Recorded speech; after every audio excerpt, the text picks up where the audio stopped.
Hey guys, it's Kathy. I know it's late, but I work today, so I'm doing it now, and that's fine. So we do have an update in Reno to get to tonight. Um, we got a guy who's mad that the prosecutor is against him, which is literally his job, but okay. Got some mumbling going on. Mumbles. Mumbles part two, because the last mumbles we had really was the best mumbles. We're not going to top that mumbles. But this guy, he says real words, so I guess he's not mumbling. And then we got a sad case where the victims uh, tell the judge exactly how they feel, and the inmate pleads for forgiveness, but I doubt it. I fell on deaf ears. I think I don't know. Um, but let's get started with a character from Reno. I think. Good morning to people. Good morning, Mr. Costa. Mr. Costa, you have a new matter. It's 23 CR 14951. Sir, and that's a trespassing charge as well. And it says that the complaint reads that you willfully and lawfully remained on the property of 200 East 4th Street in Reno after being notified that you were trespassed. The allegation is that that's the RTC bus station. Did you understand that charge, sir? Yes, ma'am. And before I take your plea, Mr. Costa, I want to advise you that it looks like you might have a suspended sentence in case 23 CR 14659 from Judge Hazlett Stevens. And it looks like you entered a plea recently of no contest to trespassing on November the 27th, 2023. You were found guilty and you were ordered to obey all laws and engage with community court. The judge gave you a 30-day suspended sentence if you broke the law again, and here you are back. I apologize. I have a mental health illness. I'm bipolar. I wasn't on my medication. I was lost. I'm not from Reno, but I'm planning on moving here from California. I'm on SSI. I get food stamps and welfare and everything like that. I do want to go to community court so I can get a Nevada ID and start from there. I was getting directions. The security guard at the RTA bus was very, very nosy. He was trying to rush me, telling me to hurry up. I'm going to miss the bus. I was trying to get everything situated, make sure I don't lose anything or drop anything. And he just kept trying to rush me. While I was walking to the bus to get on the bus, he told me I'm trespassed. So I asked the bus driver to let me on the bus. The bus driver did let me on the bus while the security guard was screaming no at the bus driver. I don't know why the security guard was trying to rush me or trying to tell me hurry up or whatever. I do apologize. I do want community court. I checked in. You can see that I checked into Renown. I do need a surgery on my right middle finger, and sometimes it does cause pain. It does cause me to blank out sometimes when I'm not on my Seroquel. But I do have my medication. I am stable. I do have my prescription at Walgreens. And I would love to make another promise to appear for community court. If you can release me today, I talked about it earlier with Catherine. And I just want you to understand that I wasn't trying to cause no harm or anything like that. The security guard over at RTA actually, like I said just now, trespassed me while I was walking over to get on the bus. Okay, hold on, Mr. Costa. Then thank you for your explanation. Okay. Mr. Alton, what's your pleasure here? Your Honor, I understand there's two sides to the story. Just taking the probable cause report here, sounds like there could be some interpretive differences here. What Probably. Mr. Costa is letting us know and what the RTC folks know reported. I would be willing to have him enter a no contest plea to this new trespass charge. In exchange for that, I would not ask that he be revoked on his suspended sentence that is already hanging over his head in the older case. Thank you. Ms. Burning, what's your conversations with your client? Was he willing to accept an offer? Yes, Your Honor. It's my understanding. The most important thing for my client is not to be revoked on the 30 days for the other charge. And I do believe that he wants help, and we can, I believe, help him at community court. So I would join in asking him to be able to go to community court. Also, I was going to ask, and he understands that there would be a warrant that issued if he didn't come to community court, but I was going to ask for his release on his own recognizance to come to community court. All right. So I don't bargain with people relative to release from jail relative to your plea, but I certainly will consider your counsel's request. Mr. Costa, do you want to accept the city's offer to enter a plea of no contest to this new trespassing? And the city attorney has indicated he's not going to ask for revocation of that 30-day sentence. Do you want to go ahead and accept that offer? I'm sorry, I don't know the literal terms. Can you explain to me? Can you break it down for me, please? Sure. So guilty or no contest, basically guilty says, yes, I did it, I trespassed.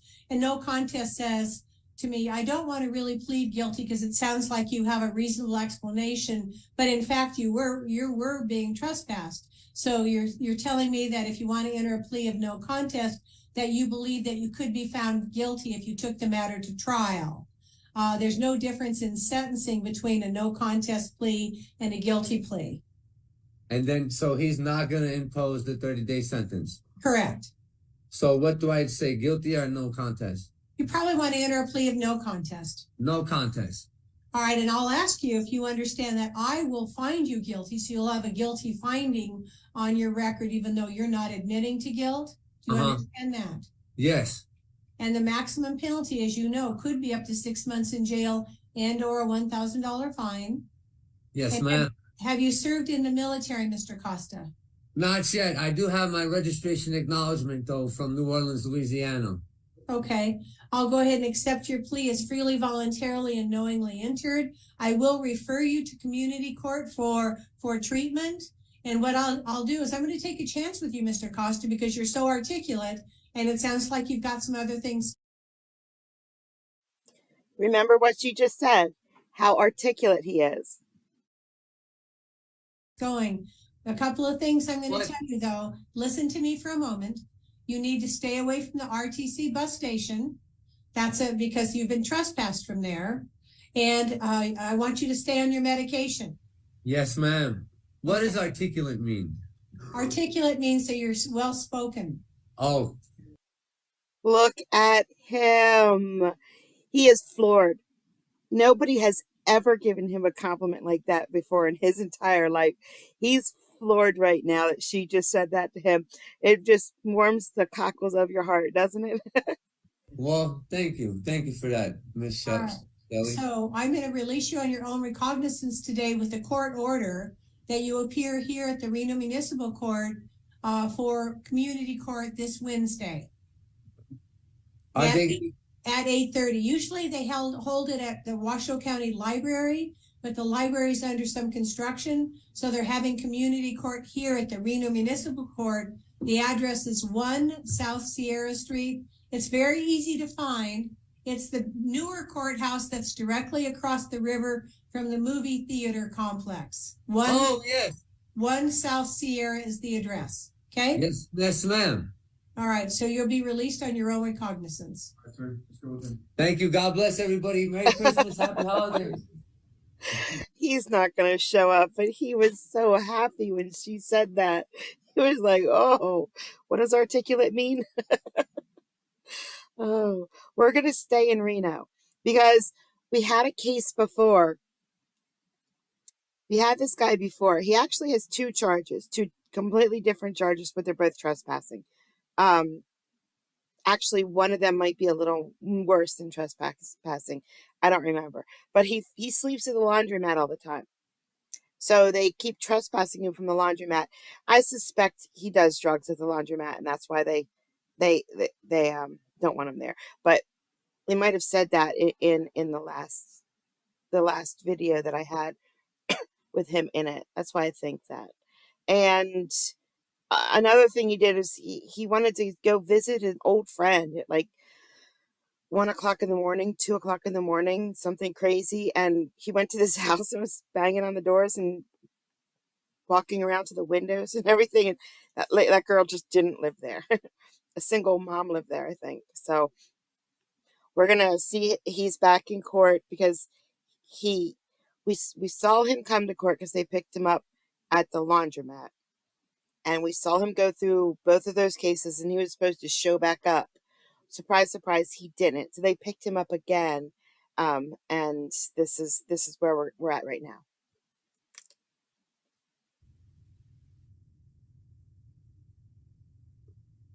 Richard Irwin?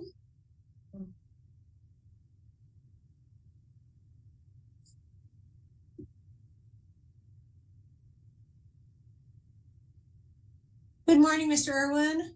Good morning, ma'am. Mr. Irwin, you have two matters this morning. The first one is 23 CR 15067. And that is a possession of drug paraphernalia charge. Yeah. You also have a trespassing charge where you're accused of returning to the property after being warned or asked to leave. The property, sir, hold on, is Washboard Laundry. Ma'am. Now, you've been previously trespassed from that, and you and I have dealt with that before. I think you have a stay-away order from the Washboard Laundry, don't you, Mr. Irwin? I don't know if I have a stay-away order. I still do laundry there. Oh, interesting. Okay. All right. So did you understand those two charges, the trespass and paraphernalia charge? Yeah. And then you have an add-on here, and that's 23 CR 08186. And that is looks like a failure to appear for court on November the 15th, 2023 for disturbing the peace, breach of the peace. You entered a plea of not guilty on October the 16th, and you failed to appear your bench trial on November 15th, 2023. Did you appear for court on November the 15th, sir? No, ma'am. I misplaced it. Okay, so you're admitting that you failed to appear? Yeah. All right, and interestingly enough, I'm going to dismiss that failure to appear because that is it's an unsigned warrant. So I don't see a judge's signature that a judge reviewed this. It was Judge Draculich, but I don't see a signature or date, so I'm dismissing the outstanding warrant for failing to appear based upon a technicality. So is there an offer to be tendered to Mr. Irwin relative to his two charges of trespass and possession of drug paraphernalia?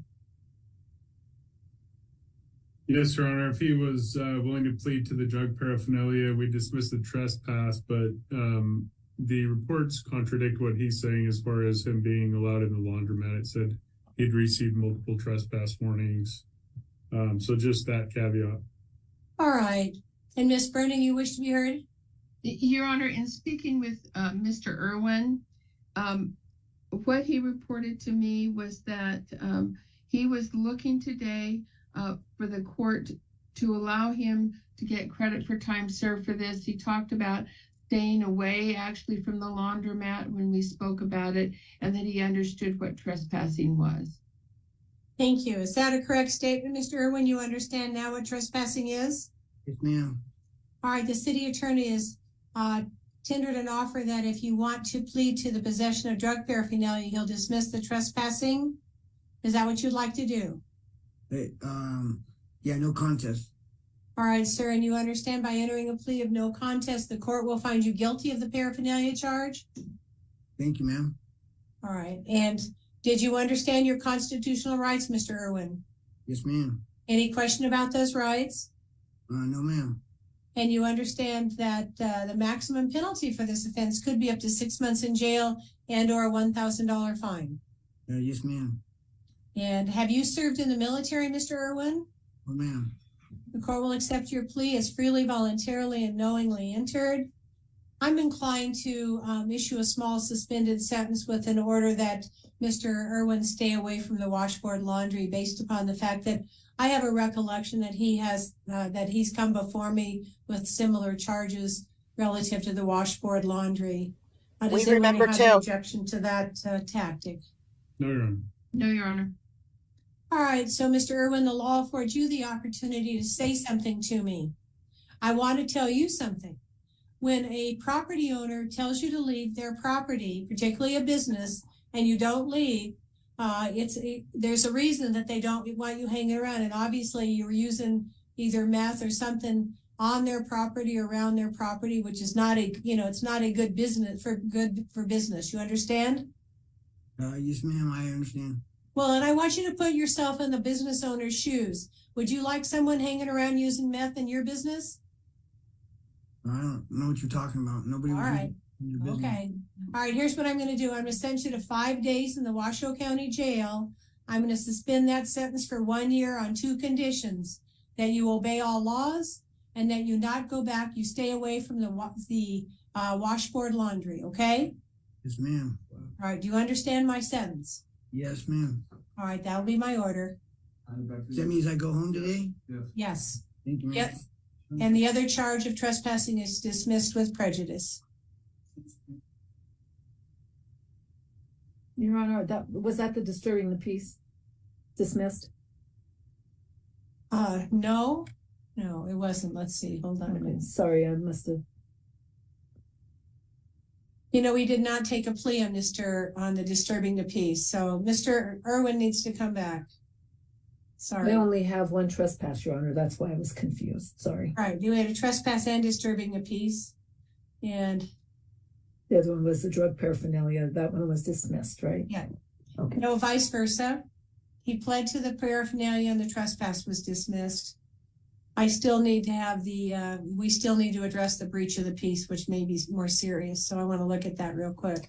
Way more serious.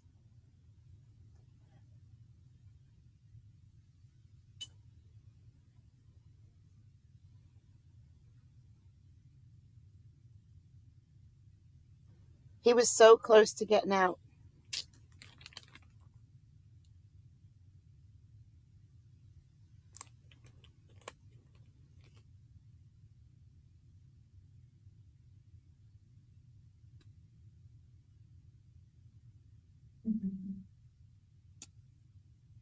Don't worry, he's coming right back. I'm looking at this. This is a pretty serious breach of the peace. Sorry, Mr. Irwin, I apologize. We did not get a chance to address the breach of the peace charge for which the warrant was issued. I dismissed the warrant because the judge failed to sign the warrant, but we still have the disturbing the peace, breach of the peace charge.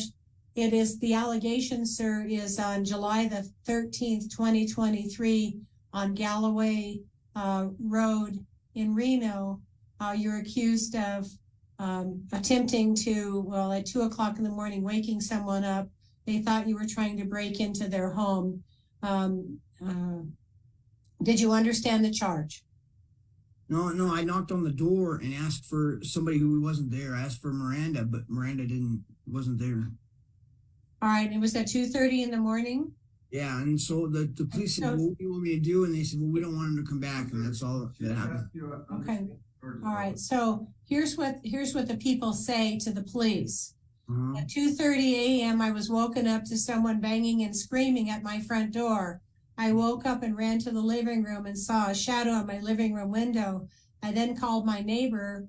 My daughter called 911. I seen him in the window and heard him trying to break in the window. My neighbor, Carrie, and I told him to get away, and that's when the police officers showed up. So that's what the alleged victim says. Here's the witness statement. At 2:20, I was called by my neighbor, Nita, to tell me she believed someone was breaking into her home. I came outside to find a man on the side of the building over near the trash. I began to yell toward the individual to leave. He would not. Again, I began to yell, "You need to leave." I repeated myself several times before the individual would leave. Yeah, so, what is your plea to the charge of breach of the peace, disturbing the peace? Not guilty. Okay, we'll set the matter for trial. I will give you a lawyer to represent you in this case because you could receive jail time for this, Mr. Irwin. So we'll give you a trial date now. January 10th at 8 a.m. with Mr. Edgerton. So your trial date is January the 10th at 8 a.m. and your lawyer assigned is Mr. Kyle Edgerton. Mr. I- Irwin, I want to be clear with you that you Do need not to. accept. Sorry? I do not accept. Well, I don't care if you accept or not. I'm going to give you a lawyer because my job is to protect your rights, even if you don't understand that. So you have a trial date. Listen to me for a moment. You have a trial date. You've asked for that. Your trial date is at the Reno Municipal Court on January the 10th. You need to be there. If you're not there, another warrant will be issued for your arrest, and hopefully the judge will sign the next warrant, and which will then have you arrested. So I don't want to see that happen. Please make your court appearance on January the 10th. The jail is going to give you the date and time as well as contact information for your lawyer. You need to contact the lawyer so he can be prepared to represent you at your trial. Do you understand? Yes or no? Do you understand, sir? Yes, ma'am, I understand. All right, then that'll be my order. Do you want to set bail in this matter, Mr. Altum? Yes, Your Honor. Based on his history with the court with failing to appear, I think some bail is appropriate. Also to prevent further crimes. He has a history of nuisance, according to the paperwork and the court's own records. So I think $1,500 is appropriate. And Ms. Burning, on behalf of Mr. Irwin, what would you like to add? Yes, Your Honor. He is, my client is homeless. He's unemployed. He has no means of support. He has no way, absolutely no way to make a bail. So holding him in jail with a bail is tantamount to not giving him any opportunity at all to be free before the for the trial date. While it's a disturbing the peace, it's not a battery. And I would ask the court to release him on his own recognizance, have him check in with the court if there's worry about his coming. Otherwise, Your Honor, I think even having lesser bondable bail wouldn't accomplish anything. And I believe initially he was released on his own recognizance, but I would defer to your assistant as to that. All right, so Mr. Irwin, do you have a place to live? Yes. And who lives there? My dad and Okay. All right, and are you working? I? No, I don't work. Why? I don't need to. Okay. So does your dad support you? No, I have my own money. I don't ask somebody to support me. Okay. All right. Well, based upon what I hear, I'm going to go ahead and set your bail at $1,000. That will be bondable. And with the following conditions: that you obey all laws, you have no alcohol or drugs without a valid prescription, including marijuana. I'll put you on medium supervision with our Marshals Division, and I will order that you stay away from 250 Galloway Lane.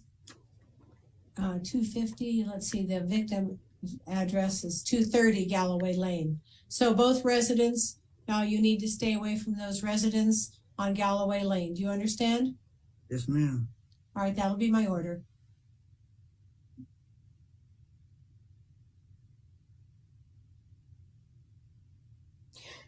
Charlene, you're right. Nothing worse. Charlene says nothing worse than thinking you're getting out and you don't. Jordan And Lopez? that's so right. I don't know about this guy. Okay, I just don't know. So they gave him $1,000 bail. He's homeless, but he's not because he lives with his dad. And he doesn't work because he has his own money. I think he has the money to get out. I think he has the bail. I do. Because in both of the trials or hearings that we looked at, he never once blinked about anything money related. He says that he's homeless, but he says he lives with his dad. He has a prosecutor, a defender, I mean, given to him, but I don't think he deserves one. I think he has money, especially if he's buying drugs. He does have money. I just don't know how much. So I think that he is going to get out. I think that $1,000 bond is nothing, and he will be out before court. But I absolutely am positive he's not showing up. He's not showing up for court. So we'll see him here again. I know it. Now this right here is a complete mystery. They never tell us why the interview is ended, but we'll just have to guess. We'll just have to imagine ourselves why the interview is ended. I think we're going to Michigan. Yeah.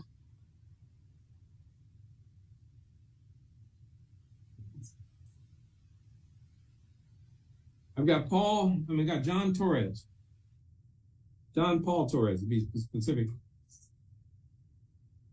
Yes, Your Honor. Okay, Mr. Torres. You've got 4 charges, 4 cases. First one is unlawful carrying an unlawful firearm or an unlawful weapon. I assume it was a firearm. By a felon, person convicted of a felony. It was filed as a second-degree felony. Your bail on this case was set at $5,000. The second case, are you a citizen of the United States? Excuse me. Yes, sir. Would you like to request a court-appointed attorney? Yes, sir. Okay, so I'm gonna note that. Time is 12 noon p.m. Next case for you, Mr. Torres, is, what is this? Evading arrest or detention. It was filed as a third-degree felony. Your bail on this case was set at $3,500. I'll note that you are requesting a court-appointed attorney. Mid-request.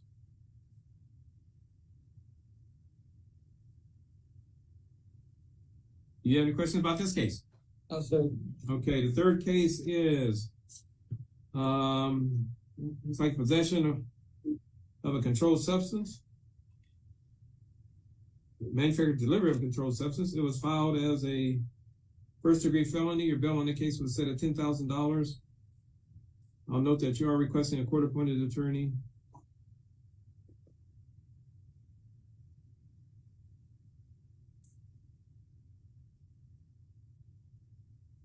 And then the last case, resisting arrest or search.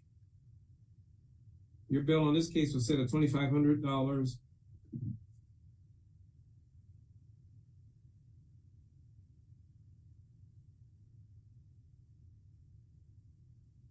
Do you have any questions about any of these cases? No, sir. Was I approved for a PR bond? What I have here on your paperwork by pretrial services, looking at their notes. Let me see what they're, I thought I saw a notation here. Give me a second.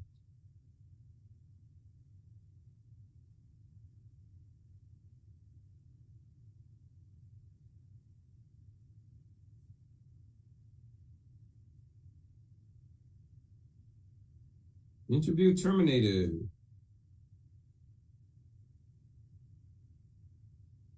What'd you say?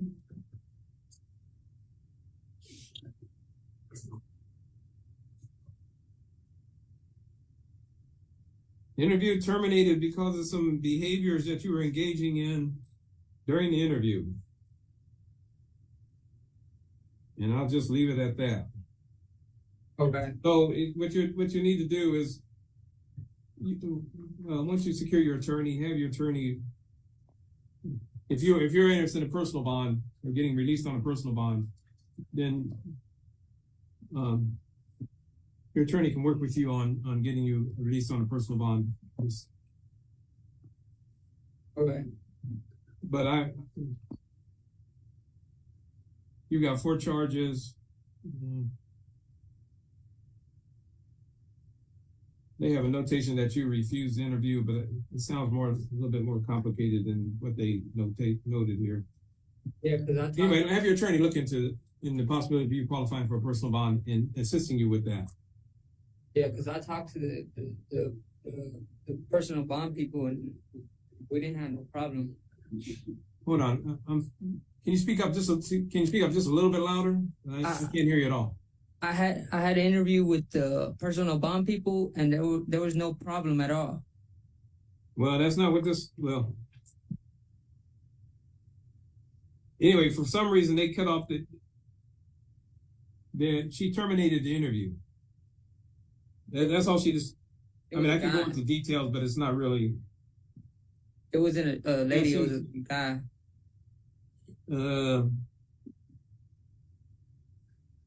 Anyway, it just says that the interview was terminated. because of some behavior that you were engaging in while during the interview. Okay. So let's have your attorney look into that and assist you with whatever additional information pretrial needs, if they need any additional information, or we're actually just presenting your information to the judge. But right now, there's nothing. I have no references. I have no additional information about your income, your employment, or anything like that. Okay. They cut off the interview. Okay, thank you. Okay. Okay. All right. So. Okay, so that's a whole bunch of mysteries wrapped up in one mystery. I don't know. Okay, I'm guessing because you know as much as I do now that, all right, what's the most YouTube friendly way to say this? I'm guessing he was trying to make babies alone during the interview, but it might not have been him. So they could have got the wrong name down. It could have been the next person and they put the note on the wrong person. It could have been.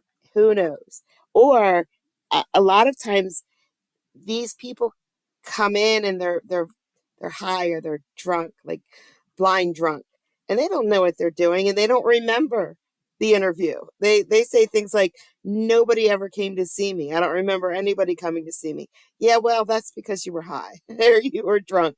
That's why you don't remember. So he either did it, and I don't know what he did. I'm guessing about what he did, or they got the name wrong, and we'll never find out. We'll never know if he did it or didn't. Now this next guy, I can't remember what state we're going to. Just can't remember. This guy's angry because the prosecutor seems to be against him.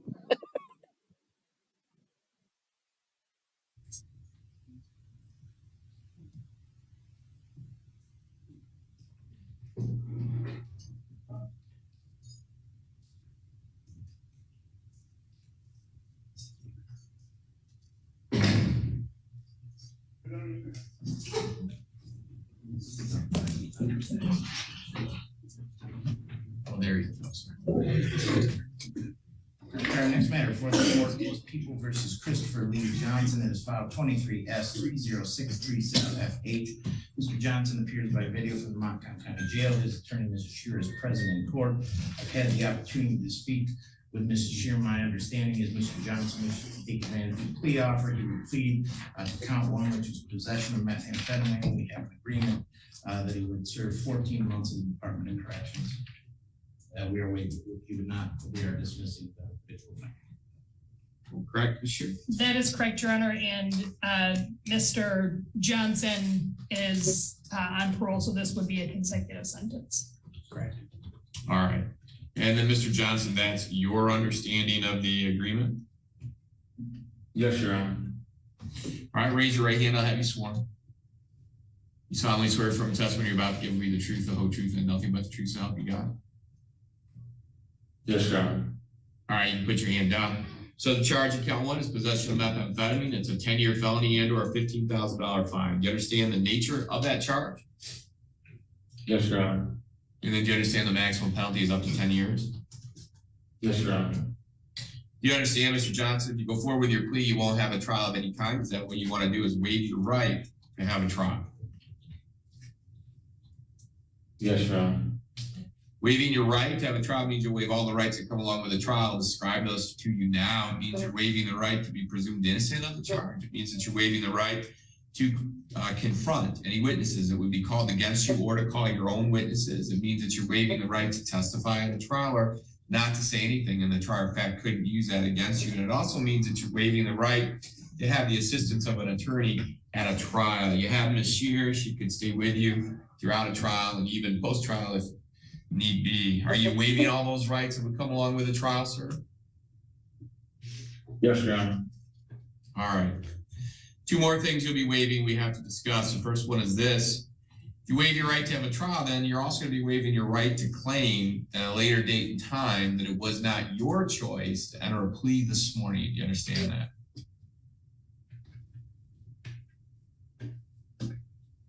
Yes, Your Honor. Okay.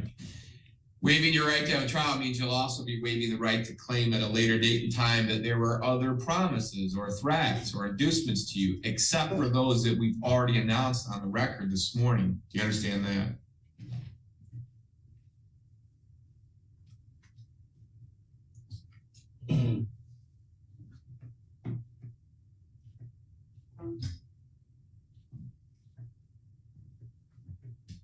Mr. Johnson, do you understand that?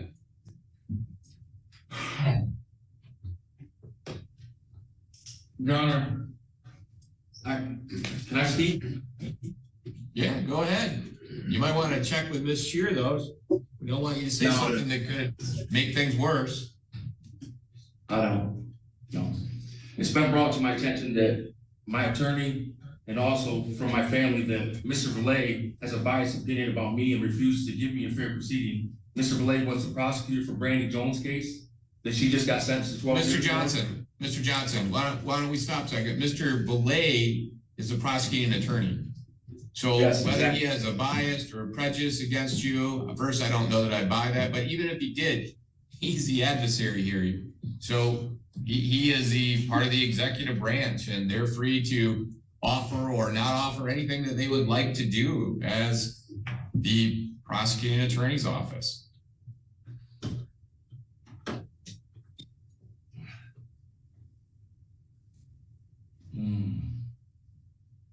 So I can't speak. Well, you can clear it with Ms. Shear, but I think you're just in general, you're kind of barking up the wrong tree, because the offer that was placed on the record today is, I must see this 1,000 times, both in Ionia and Montcalm County. I'm charged with that. They dismiss the habitual offender. It happens every day. But it's not fair. He's against me. All right. Yeah. I'm good.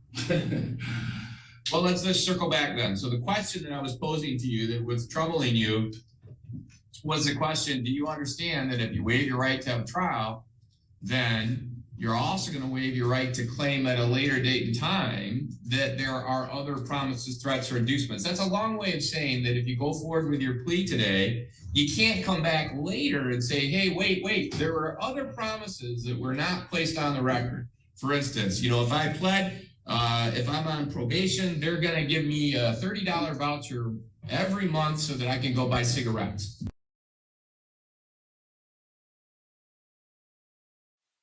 I don't know what happened there. Why did my video cut off? That if you go forward with your plea today, you can't come back later and say, hey, wait. Well, that was the best part anyway. So, he takes the plea deal in the end, but he's upset that the prosecutor was against him. I don't know what happened to the rest of that clip, but he's upset with the prosecutor. He takes a plea. He gets 12 months, I think, and that's it. This poor judge, though, I think he has to deal with this one too. Yeah, he has to deal with this guy too.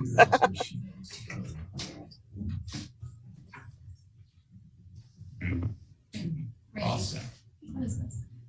Bennett. And our next matter for the court is People versus Brandon Matthew Bennett. It is file 23S30496FH. Mr. Bennett appears by video from the Montcalm County Jail. His attorney, Mr. Norton, is present in court. This is the time and date set for defendant's motion. Mr. Norton, go ahead. Your Honor, I believe the court has a copy of that motion. I have it right here in front of me. We're going to stand on the motion. My client believes that based upon the Kittle brew was given, the court wasn't going to follow it, and it was going to give him 12 months with the Department of Corrections. He believes that the court is biased, prejudiced against him, and he's asking the court to disqualify himself in this case. Mr. Valet. Judge, we really don't take a position on it. I suppose the court feels that it has to recuse itself. It will. Otherwise, leave it to the court. All right. Mr. Norton, until I reviewed your motion, I had no idea that Mr. Bennett had another case here, apparently a civil case. And even if the court had been aware of that, it wouldn't change the court's proposed sentence on the underlying criminal case. And I believe the court, looking at the court notes, stated on the record the reason why it was not going along with the agreement and was going to offer Mr. Bennett a proposed sentence. And again, having placed that on the record, the reason for the court's thoughts as far as the proposed sentence, much of that was discussed as far as his recent parole, criminal history, facts, circumstances in this case. That's all what drives that recommendation, or I guess offer from the court. Court respectfully is going to deny the motion that court does not have any bias or prejudice for Mr. Bennett. Not familiar with Mr. Bennett other than what I've read in that PSI and this new case that is in front of me. So respectfully, I'm going to deny the motion, and can we put this back on for a sentencing date then? 2 weeks. Did we withdraw? I think they withdrew. I thought we withdrew his plea.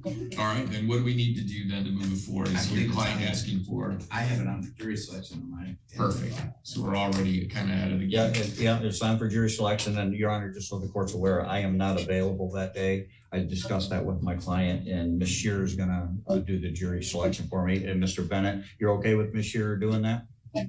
Sure. So make sure I understand you. So Ms. Shearer will be here to do the jury selection. You're still going to stay on? I'm staying on as counsel. She's just going to cover the jury pick for me. All right. And Mr. Bennett, again, that's all right. Ms. Shearer will pick the jury for you. Yes, sir. All right. That'll keep the case moving along. Then we'll see you. We'll see Ms. Shearer in jury selection. Thank you, John. Can I approach you on? Do we know when that? I don't know what's going on today, but that was supposed to be mumbles. He was mumbling the whole time. Okay. I think I do have the rest of that clip that I completely messed up on. Let's see. There we go. No. All right. So we left off with, all right, all the things he's waiving. So then the next thing is Mr. Johnson. Even with a plea, you'll still have a form of appellate review available to you, and that's called leave to appeal. With leave to appeal, you can hire your own attorney. If you couldn't afford one, you could request a court-appointed attorney. Do you understand that? Yes, sir. All right. So let's talk about that charge now. Mr. Johnson, how do you plead to the charge of possession of methamphetamine? Guilty. All right. The information says this occurred on or about September 18th of this year in the township of Eureka, county of Montcalm. Is that the correct date and location? Yes, sir. On that date and location, can you tell me in your own words what you did to be guilty of that crime? I got pulled over. And he searched the car and he found a bag with some residue in it, and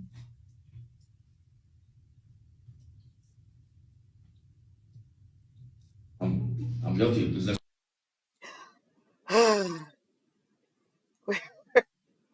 We are never going to get to the end of this. We are never going to get to the end of this video.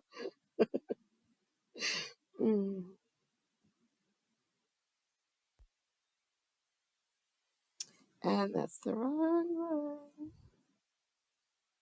All right. So driving a car, was this your car? Yes, sir. All right. And found a bag. Where did they find the bag? Do you know? The passenger seat. Okay. And in the passenger seat, it had residue, and was the residue methamphetamine as far as you were aware? Yeah. Okay. Mr. Blake, anything else on the facts? No, Your Honor. Ms. Shearer, how about you? No, Your Honor. All right. Mr. Johnson, again, has anyone else, or has anybody, let me put it this way, has anybody promised you, threatened you, or done anything else to you to get you to enter this plea? Excuse me? No. Okay. Has anyone besides Ms. Shear, that's her role as your attorney, to tell you the different options and what she thinks could happen or what you'll ask for, or what the people would ask for. But has anybody else besides Ms. Shear said anything to you about what your sentence will be as a result of entering this plea? No, Your Honor. Okay. Mr. Blay, are you aware of any other promises, threats, or inducements? I'm not. How about you, Ms. Shear? No, Your Honor. Mr. Blay, do you believe the court's complied with the court rule for taking a plea? Yes, Your Honor. And Ms. Shear? Yes. Okay. Mr. Johnson, do you have any questions now that we've almost completed this process? No. All right. Mr. Johnson, the last question I have for you. Do you want the court to accept your plea to this charge of possession of methamphetamine? Yes, Your Honor. All right, we'll accept your plea. You have offered your plea freely, accurately, and voluntarily. Sir, we're going to need a pre-sentence report before sentencing. That means somebody from probation will be over to talk to you. Once that's completed, Ms. Shear will get a copy of the report, and she'll be able to go over it with you so we can check it for accuracy. That report generally takes about 4 weeks, so we'll have a sentencing date about 4 weeks from now. Anything else from either side? No, Your Honor. No, thank you, Your Honor. Okay, you're all set. Thank you. We have Mr. Coffin. Oh, Mr. Coffin's here. I'm sorry, Joe. He's very unhappy about everything. Your Honor, may So- I approach? This court is just hard because, let me just stop it. All right. This court is just hard because when they go live for the amount of time that they go live, and then they take the video down immediately. So you have to, normally when you look for content, like it's, what happened earlier today, and you have time to look at it and see if it's any good and then record it or not. With this court, you can't do that. You have to get the content as it's going on, or you don't get it at all. So I don't know. I think when I was recording that, someone knocked at the door, the dog started barking, I stopped the video, and then I recorded it again real quick before they took it down. And I replayed the wrong one. Okay, now, again, I don't know what state we're going to next. But this judge is like a legal document. He speaks like a legal document and no other way. And it's sad, but the inmate tries to plead his case to the victims and doesn't go well.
Martindale?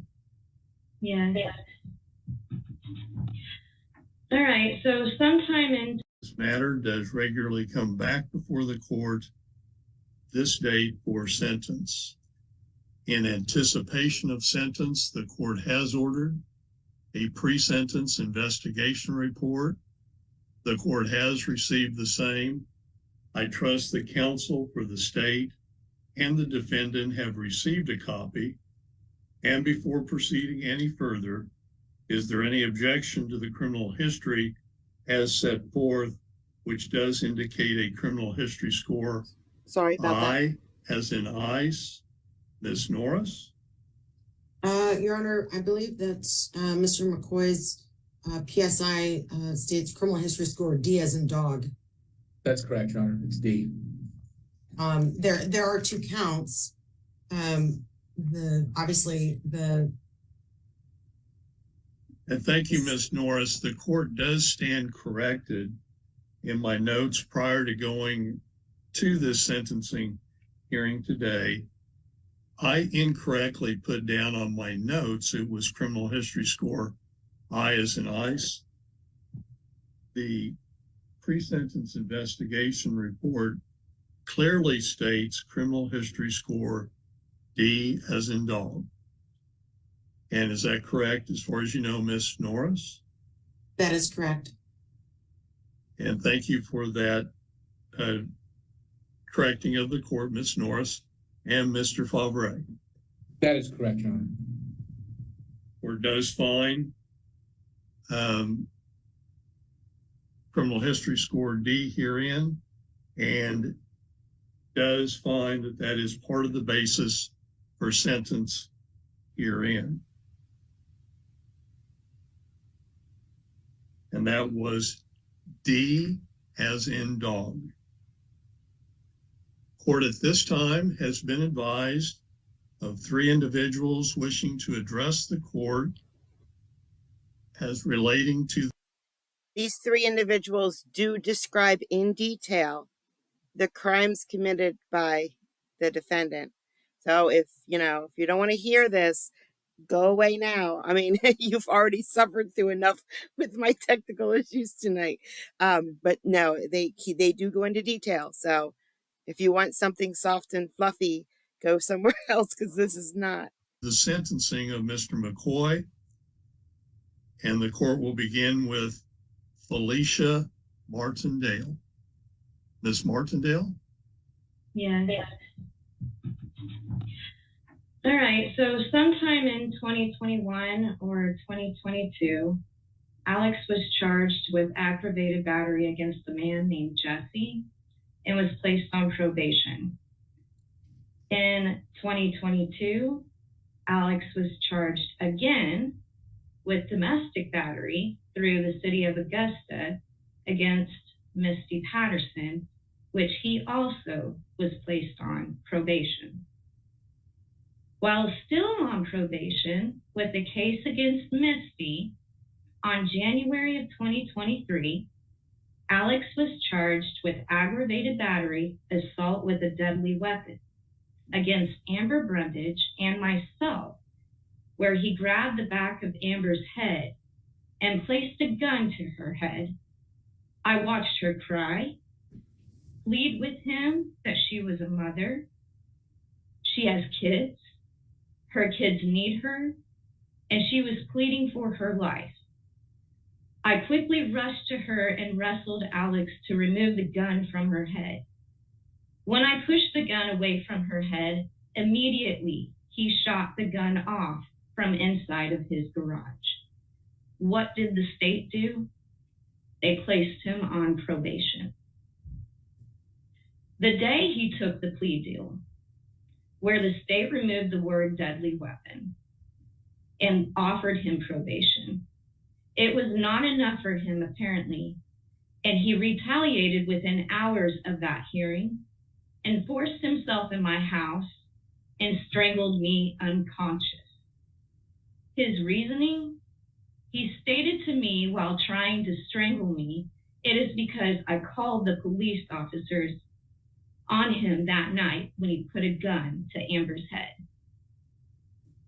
As he was strangling me, I fought as hard as I could. I told myself as I struggled to breathe that this is it. This is how I die. And everything went dark. When I woke up, I was lying on my dining room floor, and he was standing over me, soaked in my own urine. He grabbed me by the shirt and placed me on my feet. He then grabbed the back of my hair and started to lead me to my hallway where my bedroom is located and where my mother's bedroom was located. I honestly did not want to call out to my mother, as I did not want her to be killed. But I felt like I needed to do something to save my life, my mother's life, and my daughter's life, who witnessed it all. I made the ultimate decision, and I yelled for my mom to call 911 and not to come out of her room, as I was trying to prevent Alex from putting me in the bedroom. I know sincerely Alex was taking me for a reason, and it was either to strangle me again and kill me this time or find my handgun. My mother came out of her room, and that is when Alex grabbed her as she screamed. And he had a hold of both of us at that time. My mother was so frightened that she said, "I don't want to die." And he yelled, "You both are going to die tonight." I screamed and cried, pleading for Jesus to save us. I kept saying, "Jesus, save us, Jesus, save us." My mother crying, pleading with him, telling him that we love him so he would stop, but he did not stop. Instead, he grabbed my elderly mother and punched her 3 to 4 times in the face, shattering the bones in her face where she nearly lost her eye and fractured her back. He then moved behind her, took his hands, and tried to snap her neck. But as soon as he was trying, I was able to get away briefly and let go of her. That is when he grabbed me again with a fistful of my hair at my scalp and stopped me from running. I heard a voice in my head that said, "This will hurt, but run." I guarantee you that voice was God. I felt and I heard the rip of my hair, and I ran as fast as I could out the door. And then he chased after me on foot. As you can see, Alex is given chances. Too many, if you ask me. His excuse on his first appearance on my case was, "It was a bad day." Today needs to be a bad day, where he is sent to prison for many years. My life, my mother's, and my daughter's life are of value, and we do not deserve to live in fear, constantly watching our backs, wondering if he's going to show up in the middle of the night and try to kill me. This is no petty crime. None of these crimes he has committed has been petty. Alex has a strong drug and alcohol addiction. I honestly believe this was a factor on that night, as well as unknown mental illness. As soon as he gets out, 2 things will happen. He will get access to drugs and guns. He will realize he has nothing left to go home to, as he has no family now and no place to stay. He will have access to money from his mother's estate. He will spiral out of control, self-medicate with drugs and alcohol, and at that point, his anger towards me will build and build just like it did the last time. I will not be safe. I am begging this court to see my value as a person, a mother and a daughter. I deserve peace and safety. It is going to be a long recovery for me as I struggle every day of these images that night. It haunts me daily. A certain commercial comes on, which I assume was the last thing I heard before I went to bed. I feel this overwhelming fear in my body as I hear it. I cannot sleep well. I constantly have night terrors. Sometimes my mind just randomly thinks about the event and I cry a lot. I have deep guilt for waking my mother, as I never wanted her hurt or to ever be placed in that kind of fear. Please do not make me unsafe. There is no denying the fact there is a pattern here of violent acts, and it continues to get worse.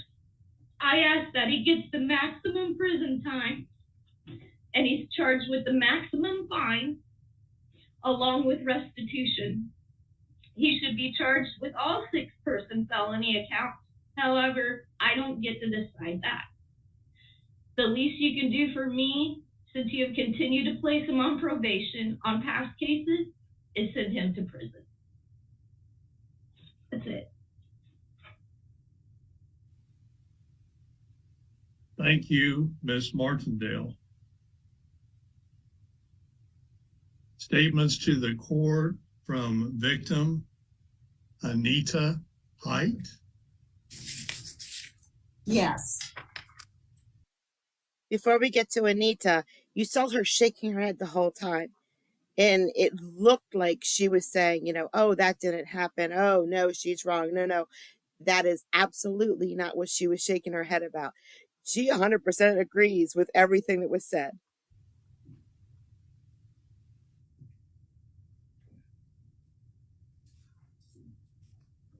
No, go ahead. Yes, I want to show the court this picture. This is what Alex McCoy did to me. This is what I looked like after he was done with me. I'm 73 years old now. I was 72 when Alex chose to attack us. I remember everything about that night. I remember the color of his shoes, the sound that they made. I remember him coming down the hall and saying, "You both die tonight." And he had my head pressed up against the wall, and I was afraid he was going to snap my neck. So I kept my head as tight against that wall as I possibly could. And I don't know why we survived that night. I have no idea. But I am so thankful that we did. But I'll tell you what, though, after this, I have had nothing but health issues. I've had a heart attack. I have had to be shocked out of AFib. I have had to be in the hospital, in and out of the emergency room so many times I've lost count. I had a fracture in my back, and I was pretty much immobile for a long time with that back issue. And my blood pressure went so sky high. And finally, I did have a heart attack. And I want the court to understand that what this man did was no petty little crime. And I want them to take it serious, because Alex, he has a lot of problems. And I only want the court to make him pay for what he has done. He's ruined lives here. And I'll never get my life back together again. Never, because of all the health issues that I have. And I just want him to get exactly what he deserves. Exactly what he deserves. Thank you.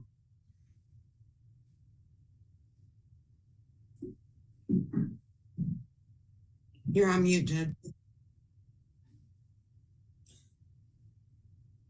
Thank you, Ms. Hyde. Statement to the court by victim Dwayne Hodges. Hello, Your Honor.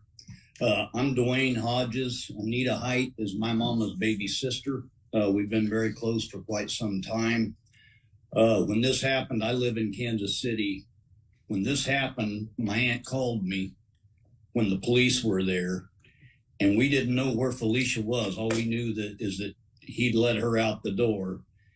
And so I literally was driving to Wichita thinking my cousin had died or was going to, or had something horrible happen. And I got there, and when I went in the hospital to see her, I just started bawling. And they even told me this, hey, prepare yourself.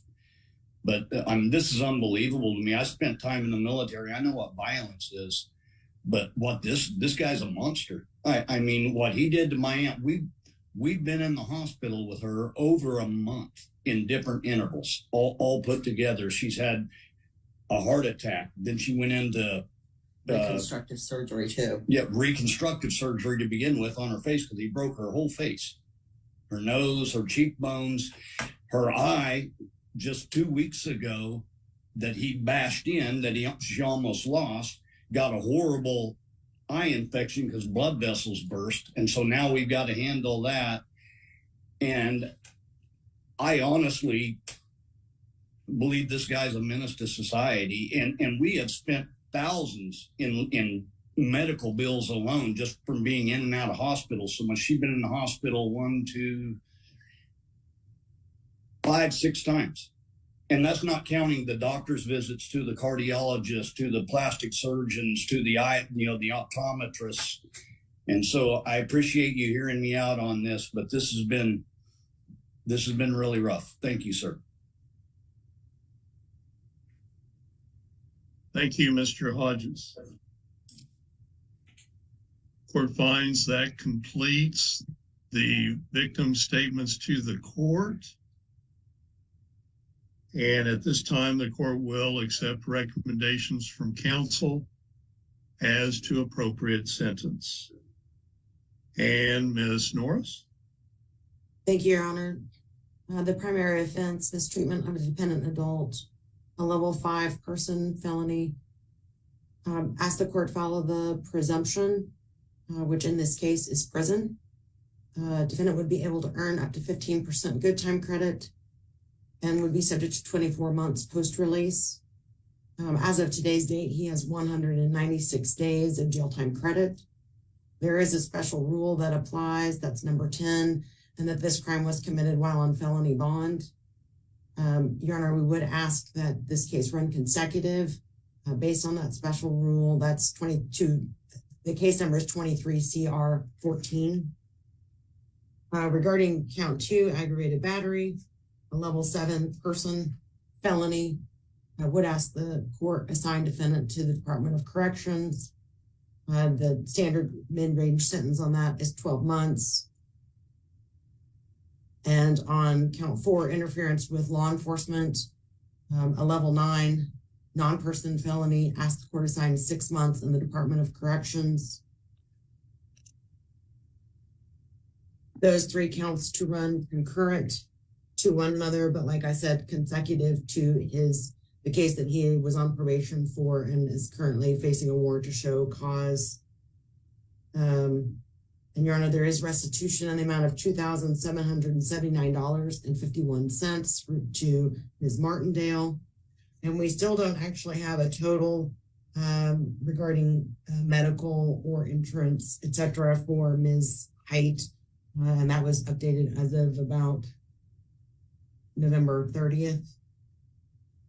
Ask the court assess the cost of the action to the defendant. Court will need to address court-appointed attorney's fees and the bid's application fee as Mr. Fabre is appointed. Defendant previously submitted DNA in that 23 CR 14 case, so the court does not need to address that.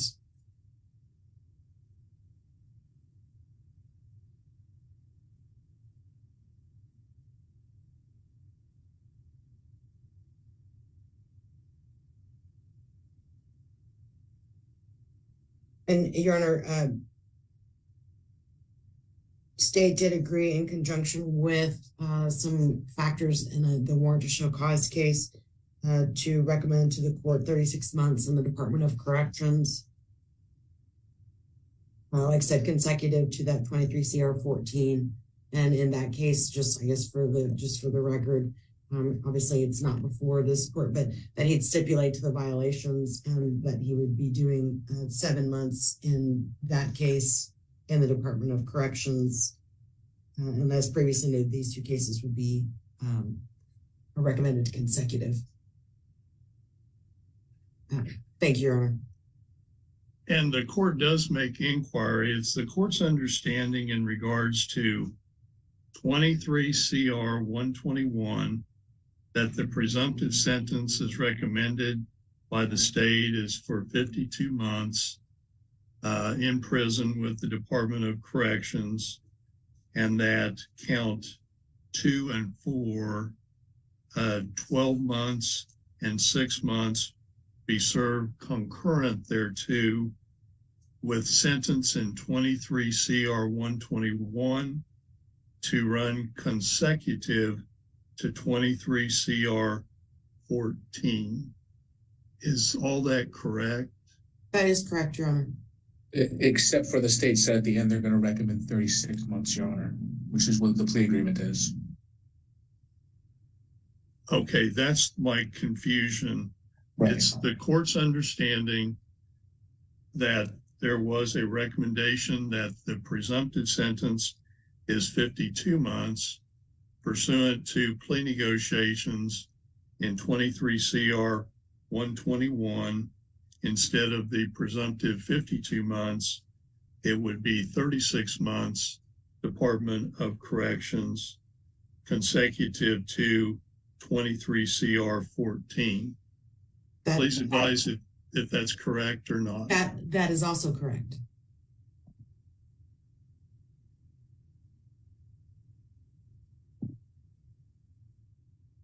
So the basis of plea negotiations in 23 CR 121 is a durational departure of 36 months, Department of Corrections, and that sentence to run consecutive to 23 CR 14. Basically. Correct, Ms. Norris? Basically, Your Honor. Thank you. Recommendations for sentence, Mr. Favre? Your Honor, Ms. Norris did lay out the basics of the plea agreement we have reached, and I filed a departure motion, even though it wasn't agreed upon, durational departure. And I kind of want to hit some of the highlights of that, because this is definitely, Mr. McCoy acknowledges this is definitely a really, really horrible case. He's admitted that from the very beginning. This is something where it's kind of an odd history. Mr. McCoy came into his 40s with no criminal history almost. I mean, he has almost nothing. And then he has the events Ms. Martindale highlighted, including the felony ad battery that he was placed on probation for, with a criminal history score, I think of I or H in that case. He was very low. I think it was H. And then immediately picks up this case right after that. And to be honest with you, when we have people with patterns of violent behavior, they're normally a lot clearer. They're a lot longer. Now, this is definitely a pattern. It's the short, violent pattern. Mr. McCoy fully acknowledges that. I'll tell you, his posture from the beginning of this case has been wanting to take accountability for this. He has a substance abuse issue, which was highlighted by Ms. Martindale, and he doesn't deny.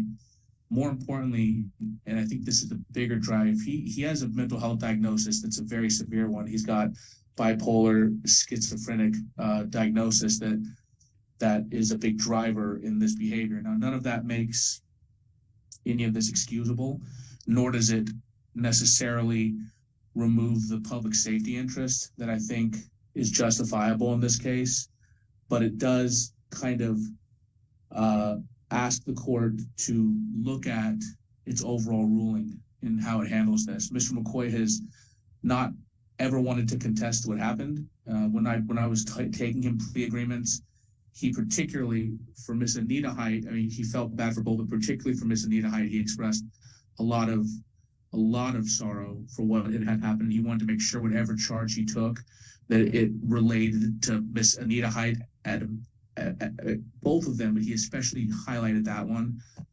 He's lost his mother. His mother was a big cheerleader for him. She recently passed away at the beginning of this case. She was one of his big supports.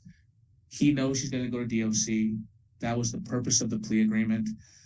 He has accepted that, and he's also accepted and waived any contesting of his violation in his new case. And as the court's aware, he has some legal avenue to go after contesting the probation violation, but he's accepted the plea in this case and in the probation violation case to try to take accountability. He knows she's going to go to DOC for at least the next 3.5 years, and that is what he thinks is just in this case. I shouldn't speak for him. He's accepting responsibility. I'm not going to weigh in on what's just, but he has accepted responsibility for this. He also doesn't object to any of the requirements for a restitution in the case. He does have, I don't know for sure about his money. I know there is some kind of an estate that his mom has left him. I don't know any details about that, but I've been told that by his existing relatives. So he does have some financial resources to pay any costs and fees in this case. He doesn't object to any of those. He also has been using his time in custody to do the best he can to try to improve himself. And I forwarded the Thrive program letter from the director of that program. It's a small thing. It's coping skills with learning how to be out and be in the community.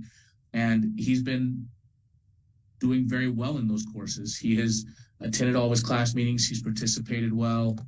So anyway, Your Honor, none of this makes any of this right, but we do ask the court to follow the plea agreement. We do ask the court to place Mr. McCoy on 36 months of Kansas Department of Corrections sentence. And then again, he'll have another 7 months out of the probation case. We ask the court to assess all standard costs and fees, and that's the extent of our request at this time. Here we go. Now he speaks. Thank you, Mr. Favre.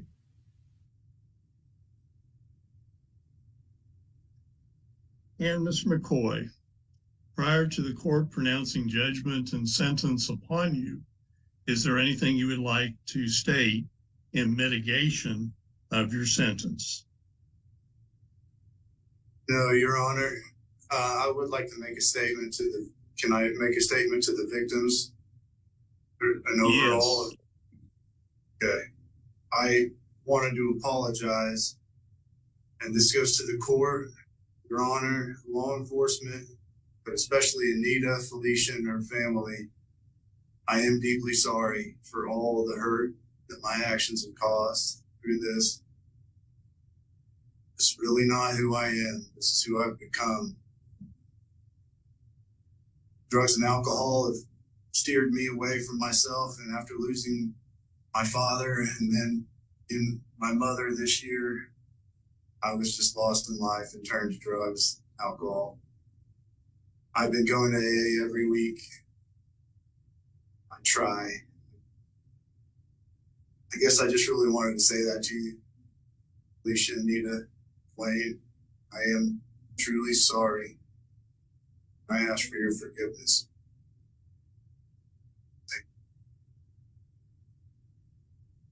Thank you, Mr. McCoy. Mr. McCoy, do you know of any reason why the court should not pronounce judgment and sentence upon you at this time?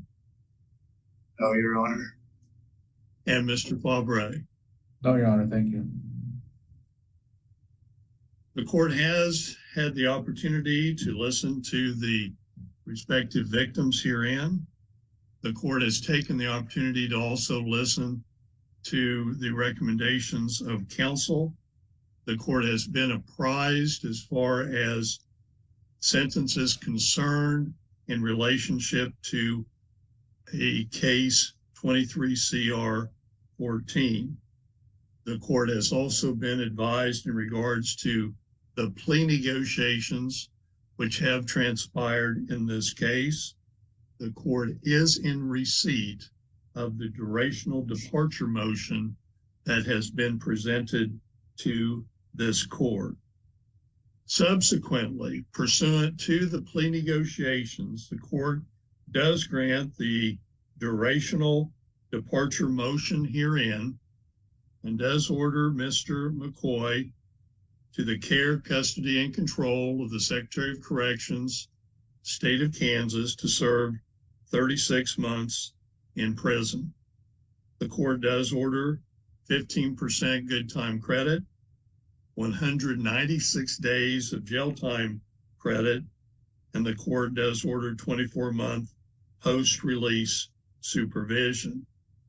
That is as to count 5, mistreatment of a dependent adult, severity level 5 person felony. As to count 2, aggravated battery, severity level 7 person felony. The court orders 12 months, Kansas Department of Corrections.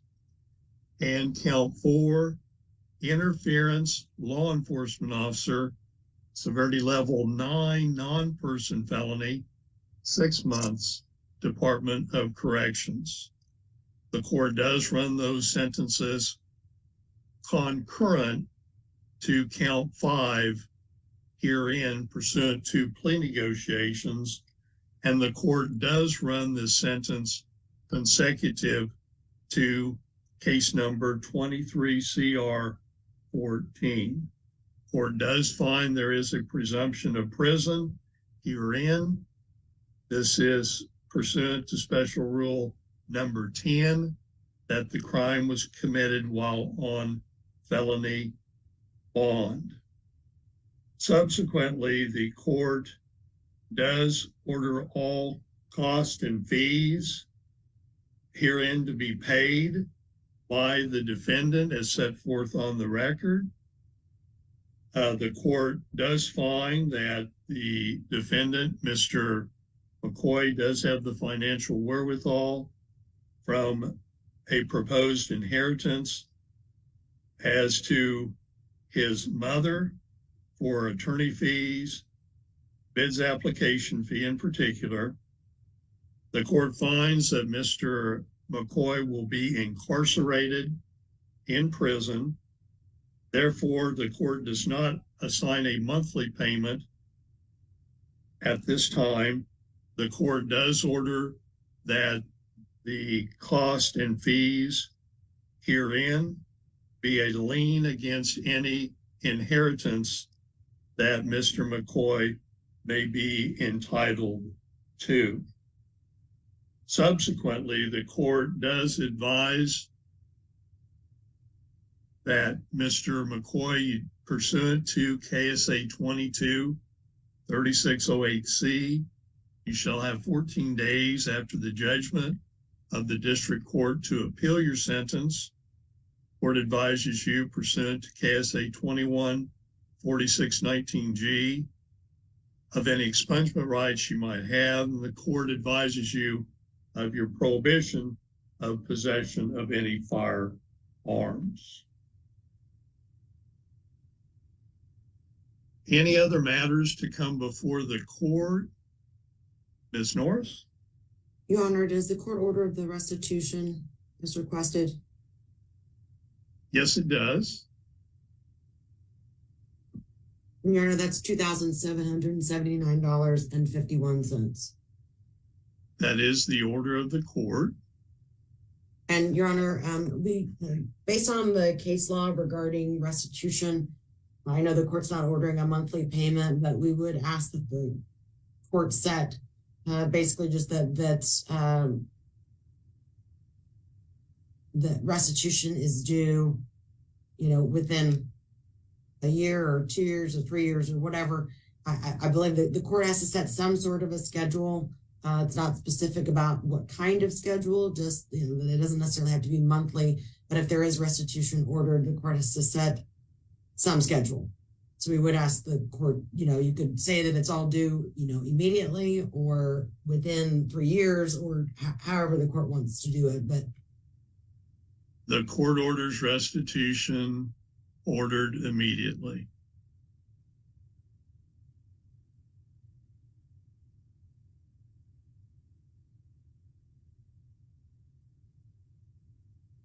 Nothing further, Your Honor. Thank you. Thank you, Ms. Norris. And Mr. Favre? Nothing further, Your Honor. Thank you. And anything further from court services, Ms. Morgan? No, Your Honor. Thank you. There being nothing further to come before the court is in recess.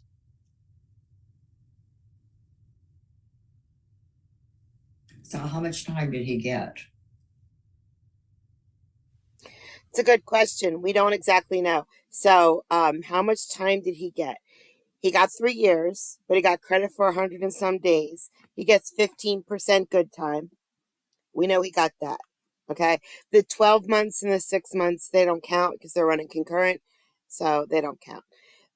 However, he was on bond for a felony assault against Felicia there. He assaulted her first, went to jail, got out on probation, and then went back and did all this horrendous stuff. So he still has that time that they can sentence him for in the first one. Now it's not like B2. You're right. Years. It should be years, not months. Yeah, and in Yvonne, 20 years. I agree with that 100%. He is going to get more years because on top of that, he violated his probation, and I think they can give him up to what, half of the original sentence on top of the original sentence, and that'll all be consecutive. But I don't suspect it's going to be more than, it won't be years more. It just won't be. I just don't think his first felony had that many years attached to it. But I don't know. But if he only got 3 years for this, then he got less for the first one. He did. So yeah, it just sucks. I doubt it. Like, they didn't make any gesture at all when he begged for forgiveness. They didn't really make a gesture of yes or no. But my guess is he's never going to get what he asked for. He's never going to get forgiveness from those ladies. Never. And he shouldn't. Like, I don't know why they even bothered. So that was all I had for today. It really was. But technical two things. That was just so heavy. I don't want to leave on something so heavy. And you guys deserve a bonus for all the technical bull that you had to put up with from me this stream, because it was a lot. So I'm going to give you a small clip that I accidentally started playing in the middle of this one. Is it my turn to talk? Yes, ma'am. What's your name? State your name. My name is Giannis Arm. Okay.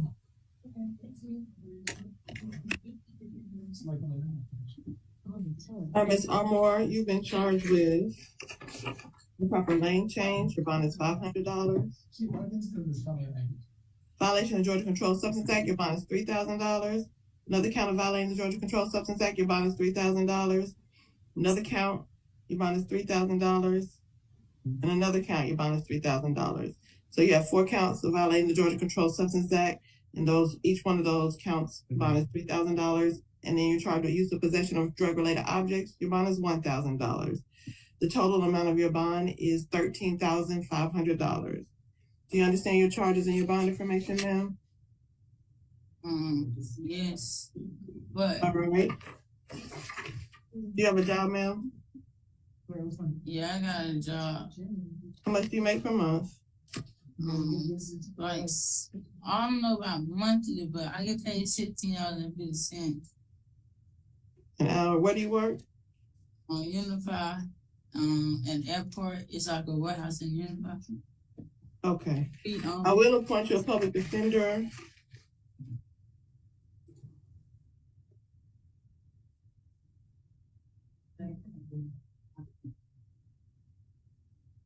She wasted time me billing, right?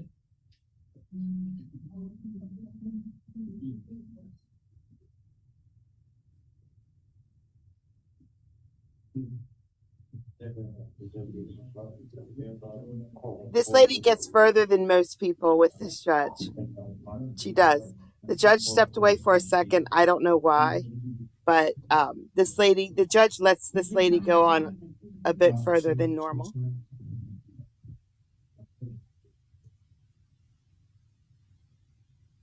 That's why I didn't include this clip. I was going to cut this part out. Preliminary hearing If you don't bond out, it's January 22nd, okay? But I do got a right to bond out today, right? Yes, ma'am. If you bond out, you'll be released today, okay? All right, and what's all my charges again?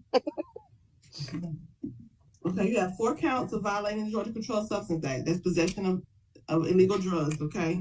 You have improper lane change and use or possession of drug-related objects, okay? So 4 counts of 4 counts of what again, ma'am? Possession of different illegal drugs. Possession of different illegal drugs? Mm-hmm. And it's 4 counts? Yes. And what, if you don't mind me asking, what's the 4 count? Would you like me to read the warrant to you? Yeah, because I'm not understanding of it being 4. All right. The warrant says you did commit the offense of failure to maintain lane when you were observed operating a Kia that failed to maintain its lane and travel when it crossed the center line divider several times. A probable cause search was conducted due to the odor of marijuana. During the search, a black backpack was located in the front passenger floorboard, and the bag contained several individual designer Ziploc bags containing green leafy material believed to be marijuana. After taking said offender into custody, the offender attempted to take several Xanax pills and oxycodone pills out of her pocket and placed them underneath the passenger seat in the marked patrol car. The said offender was also in possession of Blue Bill Press, which is believed to be used press pills. All right. Can you say the last point again? You said it used to be press pills? Yes. What do you mean by that? You have to talk to your attorney more about what that means, okay? About what it means? You have to talk to your attorney more about the charges, okay? I'm able to give you today, all right? All right. Hold on. I'm good, Your Honor? I'm done unless you have another question. Yeah, that's what I'm saying. I was asking, in all, what is my bond? $13,500. I'm not repeating any more information for you, ma'am, okay? No, I understand. You said $13,500, correct? Correct. So I'm able to pay 10% of that, correct? Correct. 10 to 15%. You'll have to work that out with the bond company. All right. Thank you so much. All right. All right. But I will get my. No, I'm just trying to make sure. I will get the charges that I do have on the on my releasing papers, correct? I can't really hear you, ma'am. Can't hear you, Your Honor. You're muted. And you can take her back. You can come on now.